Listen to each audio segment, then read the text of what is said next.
هذا تقول إنه النية كويسة والسنة بيش الشوال إلا قرصده كجارسي السنة سياد وافقه بيش الشوال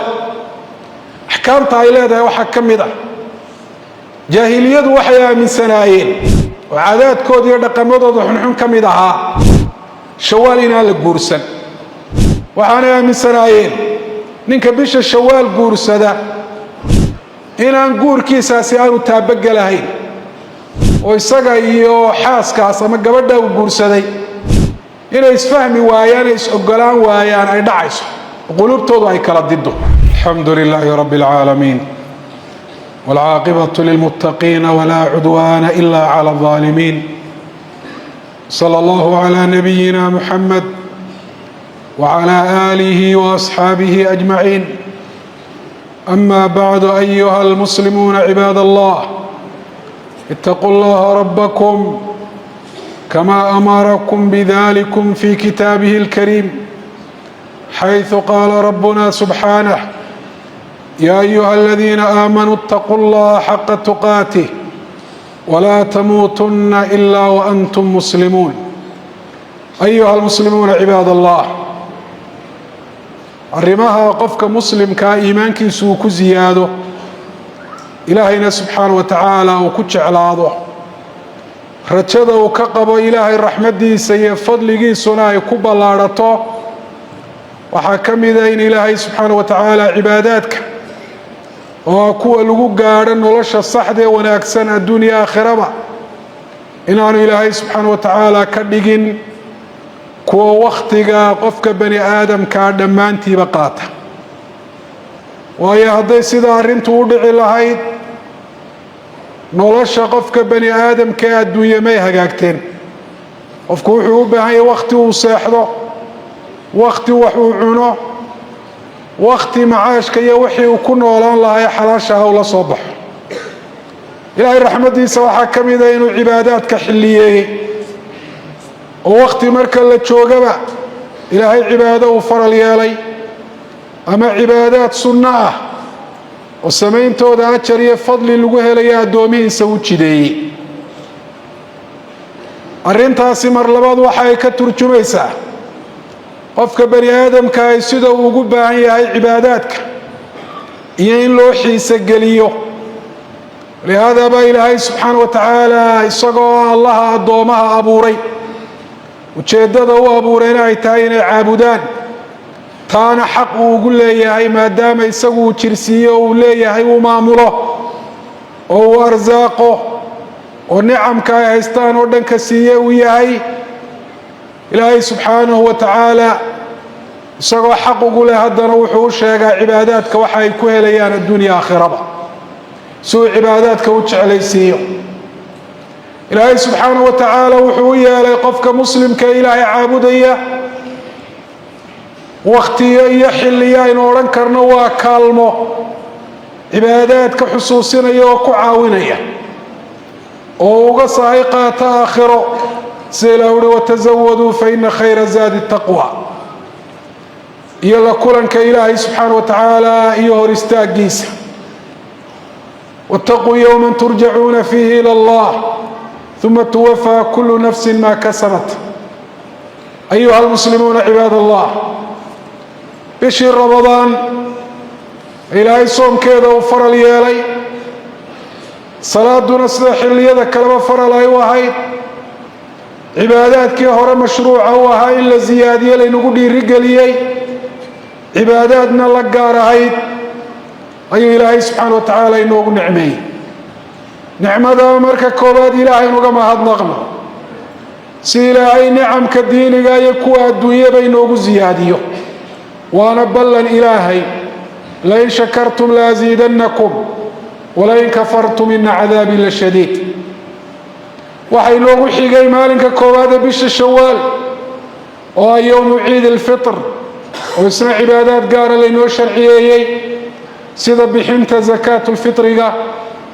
tukashada salaada ciida illa takbiirto inta salaada bilowgeeda ka horeysa in dadka muslimiinta ay ku farxaan acmaashi wanaagsaneed ay sameeyeen falisaa'imi farxatan فرحة عند فطره وفرحة عند لقائه بربه. وفك رمضان صومي لما فرحة دود بولي مرو كفر فرك وكافر صوم كي رمضان ودن يوم العيد يتاسي عيسى يمرو كفر عبادة يوناقا وسمي أجر كيدا واركي ومرك إلهي سبحانه وتعالى له القيم وحاكو حكت بشهر رمضان بشهر شوال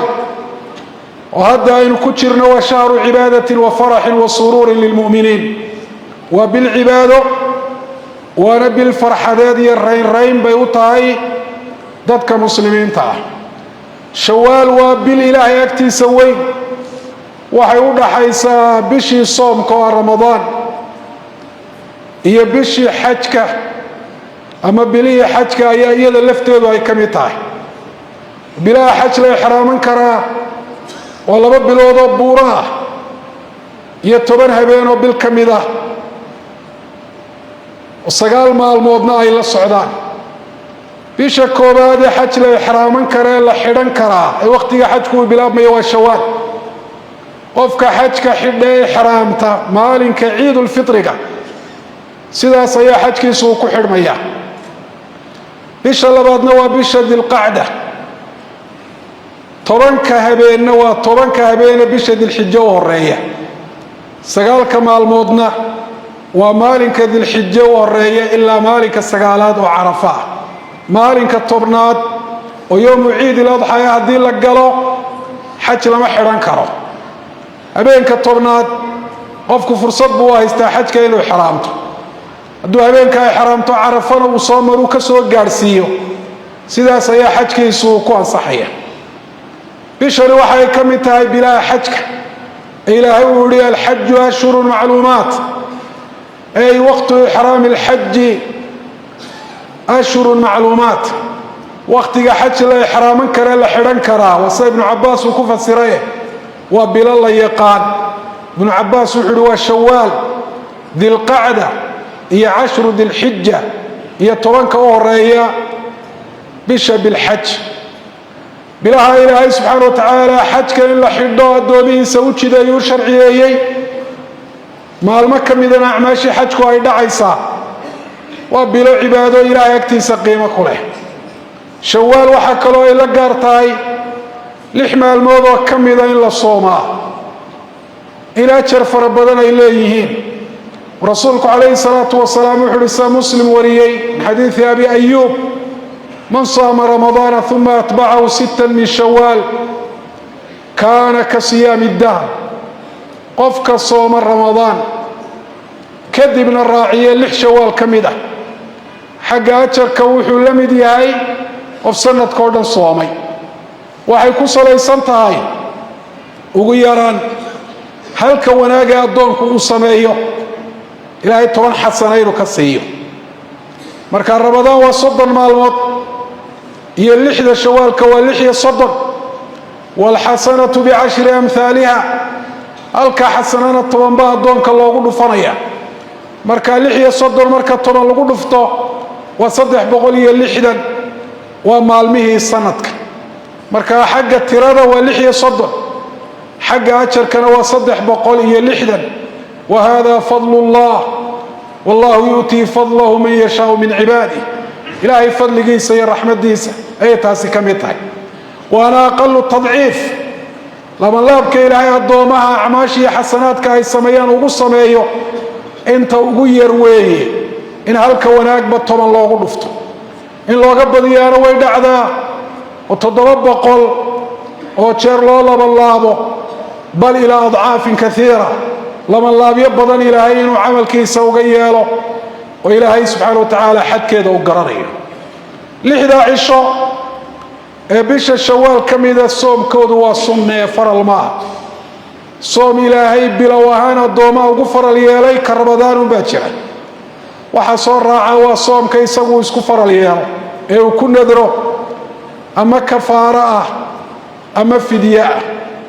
والصنة اللحمة الموضة الشوال كم إذا الصوم لحدا لينو محددين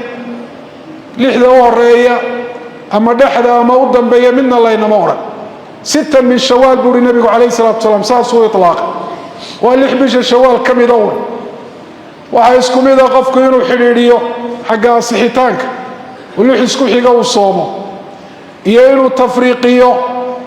ولح مع الموضوع بشا كم يدا ومع الموافر يود حيان وصومه سيأتي علماء وحي بدين سيدا أفضل كيني تاي إنه لحدا يسكو حكسيو مالين كعيد الفطر يكدن بيانا وبرابه ويارنت نوعا سواحا كترتا مصارعة إلى الخير خير كي وناقي أدون كو دقدقي يصنعها سوهرو وقتي ويأدون كو قران مايو انت وصين هولان دون ولهذا با إلهي أدومي سوقو ياري خير كيني ودقدقان وصارعوا إلى مغفرة من ربكم وجنة عرضها السماوات والأرض فاستبقوا الخيرات بور إلهي وفي ذلك فليتنافس المتنافسون وحي خير لوكال ديريو وقفكو اسكو دايين نقدك وغور سميه سيده ugu wanaagsan oo sameeya wadada kale oo kula tartamo inuu uga dheereeyana isku dayo sidaas Ilaahay subhanahu wa ta'ala inoogu baaqay waxay culimadu ka soo reebaan haddii maalinka labaad hadduu soomo ay dhacayso inuu farxadda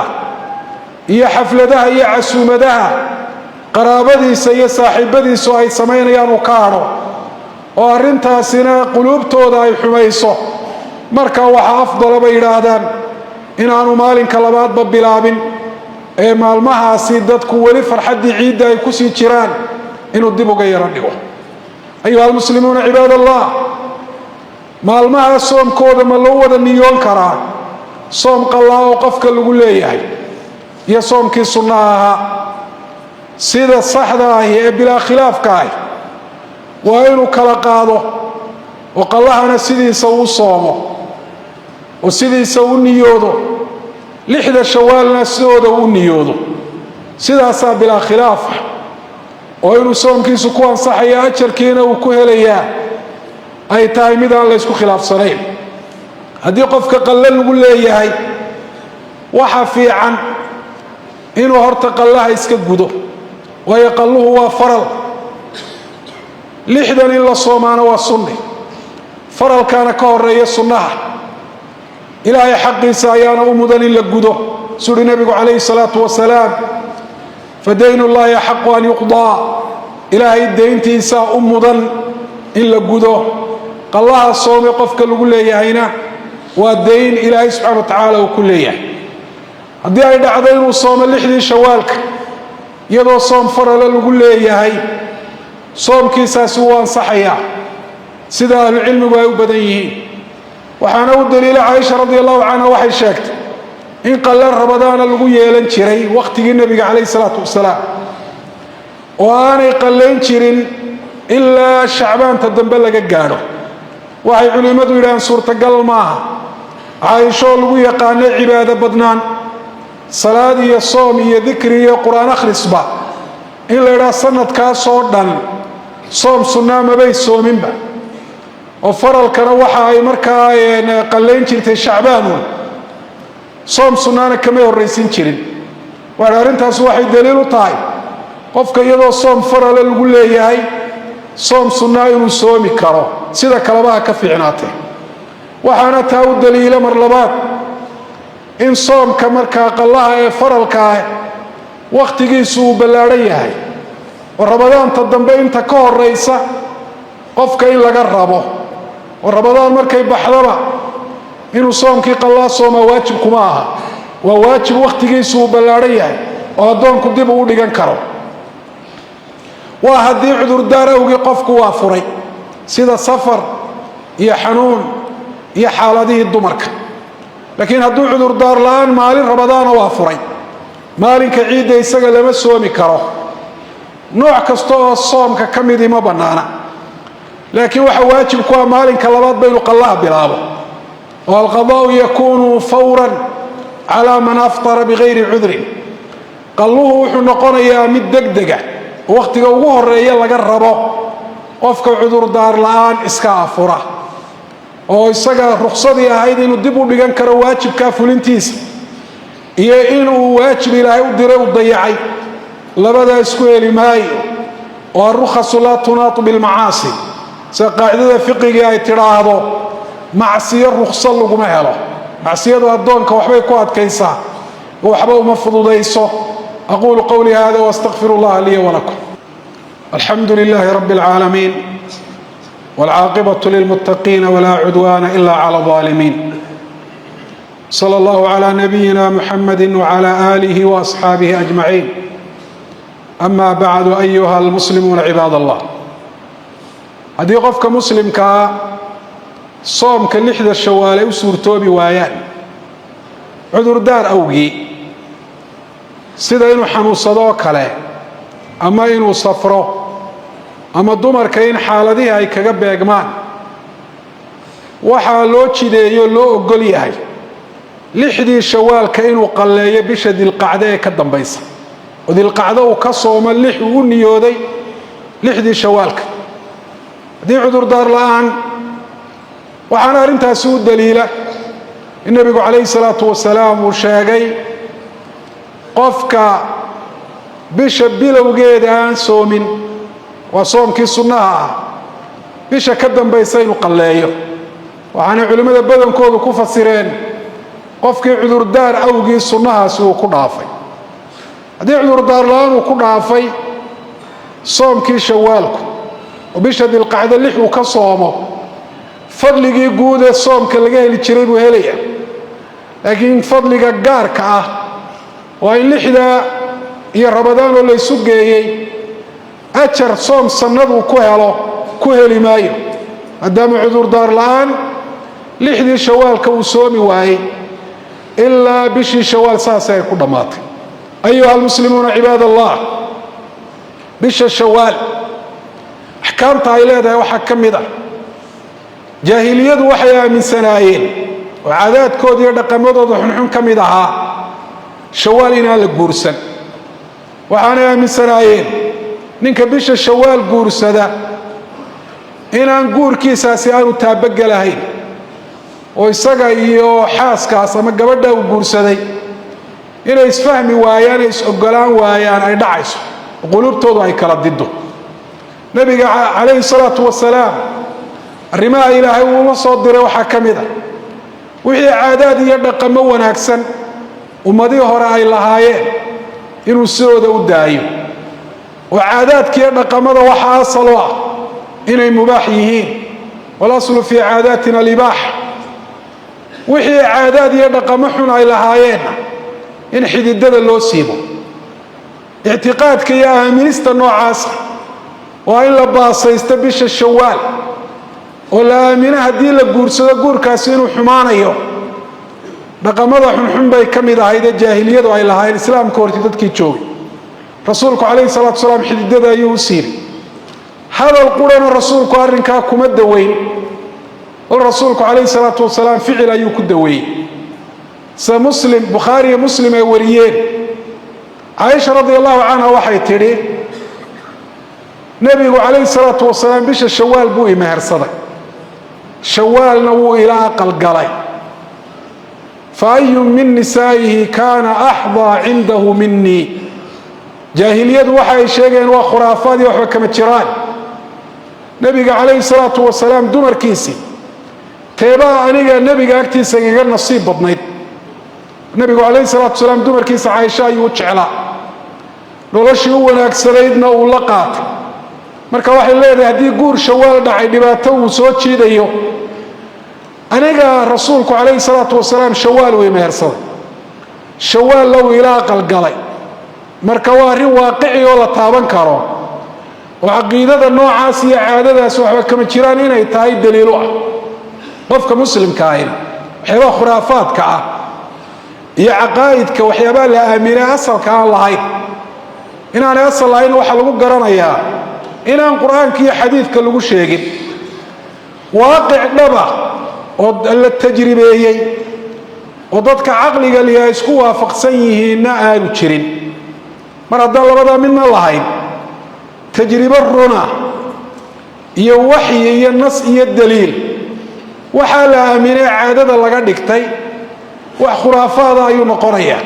oo diinta saliya raatoona aan ku lahayn Aisha radiyallahu anha waxa ay ka fahamtay arrinta noocaasi inay ahayd arrin rasuulku calayhi salaatu wasalaam si uu la kaca uu sameeyey oo guurka inuu bisha shawaal la eegtay si uu meesha ugaga saaro caadada iyo dhaqanka noocaasi ee jiray walihaada waxay caaisha radiallahu canha fatwoon jirtay shawaal in la guursadaa inay sunno tahay marka haddaad guur inuu niyada aad ku hayso waa sunna bisha shawaal in la guursado ee ka gaadhsii sunnaha si aad u waafaqdo rasuulka calayhi salaatu wasalaam aad ugaga dayato gaar ahaan qofka nool wakhti ama ku nool meel dadka jooga dhaqanka jaahiliga ah ay aaminsan yihiin imaamu nawawi raximah allahu tacaala isaguna xadiidkaa markuu sharaxayay wuxuu yidhi xadiidkan wuxuu daliil u yahay shawaal in la guursado ama la aqal galaa inay tahay arrin mustaxab oo sunnaa inay tahay asxaabunaana saasay ku tegeen buu yidhi asxaabunaa wuxuu ga jeedaa shaaficiyada fuqahadii culimmada shaaficiyadu saas ayay ku tegeen ayuha almuslimuuna cibaad allah ugu dambayn cibaadaadkaa isdaba yaalla ee leh soomka ramadaan ciidda iyo cibaadaadkeeda shawaal iyo cibaadaadkeeda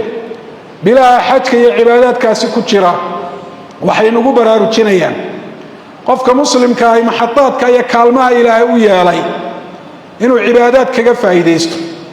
oo cibaadadiisu aanay noqon mid wakhti intuu sameeyo dabeetna halkaa ku istaagta fa axabu alacmaali ila allahi adwamuha wain qal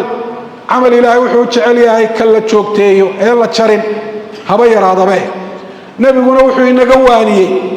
waxaa sabab u noqonaya qofku camalkii wanaagsanaa ee uu bilaabay inuu joojiyo waxaasi cibaadaba hadduu doonayaba ha noqdee oo inaad habeenno salaatuleyl habeen oo dhan aad u taagnaato dabeetana salaatuleylku halkaa ay kaaga go'do waxaa ka khayr badan inaad habeen walba salaatuleyl aad tukato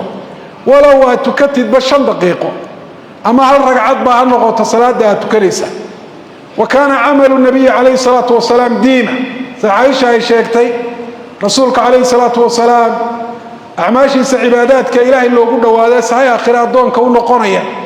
hadduu bilaabo ma joojin jirin nabigu calayhi salaatu wasalaam markii sunnihii salaada duhur uu ka tegey dad wafdiga u yimi ay ka mashquuliyeen salaada casar kadib uu nabigu qalleeyey markii dambana salaada qallahaan uu tukaday casar kadib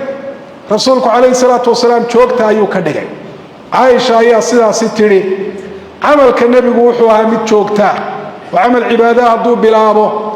rasuulku calayhi salaatu wasalaam ma joojin jirin cibaadaadka faralka ay way iska kooban yihiin cibaadaadka sunnaha qofka muslimka waxaa la gudboon marka horeba hadday tahay soom iyo hadday tahay salaad sunnaa iyo hadday tahay qur'aan iyo hadday tahay dikri inuu joogtayn karo inuu marka horeba bilaabo oo rasuulku calayhi salaatu wasalaam wuxuu calaykum min alcamali maa tutiiquun wa ina allaha laa yamallu xataa tamallu camalka sunnaha waxaad ka samaysaan inaad joogtayntiisa awoodaan oo aad joogtayn kartaan xadiidku munaasabu lahaa wuxuu rasuulku calayhi salaatu wasalaam masaajidka ku arkay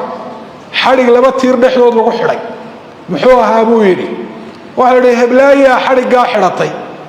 habeenkii marka ay salaatuleylka ay ka daasho ayay xadhiggaa qabsataa si ay taagni ugu tukato rasuulku calayhi salaatu wasalaam wuxuu yidhi mah xulluu joojidha arrinkaas xadhigganna fura camalka sunnahaana inaad joogtayn kartaan ka sameeyey buuhi nebigu calayhi salaatu wasalaam waqaliilun daa'imun khayru min kaiirin munqatic in yaroo joogtaabaa ka wanaagsan in fara badan oo joogsato oo kala gooda asalu allaha subxaanahu wa tacala an yuwafiqana likulli khayr وأن يغفر لنا كل ذنب وأن يكفر عنا كل سيئة اللهم ربنا آتنا في الدنيا حسنة وفي الآخرة حسنة وقنا عذاب النار اللهم يا حي يا قيوم برحمتك نستغيث أصلح لنا شأننا كله ولا تكلنا إلى أنفسنا طرفة عين اللهم يسر أمورنا واقض حاجاتنا واستر عوراتنا وآمن روعاتنا اللهم افتح لنا بركات السماوات والأرض اللهم بارك لنا في علمنا وفي عملنا وفي عباداتنا وفي أموالنا وفي أزواجنا وفي ذرياتنا وفي بلادنا وفي أئمتنا اللهم أصلح أئمتنا وولاة أمرنا ووفقهم يا ربنا لما فيه صلاح ديننا ودنيانا اللهم وفقهم لما فيه صلاح ديننا ودنيانا اللهم وفقهم لما فيه صلاح ديننا ودنيانا اللهم اجعل لهم بطانة صالحة تأمرهم بالمعروف وتنهاهم عن المنكر. اللهم اجعل لهم بطانة صالحة. اللهم اعصمهم وجنبهم من بطانة السوء يا أرحم الراحمين. اللهم اغفر لنا ولآبائنا وأمهاتنا وللمسلمين والمسلمات الأحياء منهم والأموات. اللهم اشف مرضانا ومرضى المسلمين وعاف مبتلانا ومبتلى المسلمين. اللهم إنا نسألك الجنة ونعوذ بك من النار. اللهم صل وسلم على عبدك ورسولك محمد.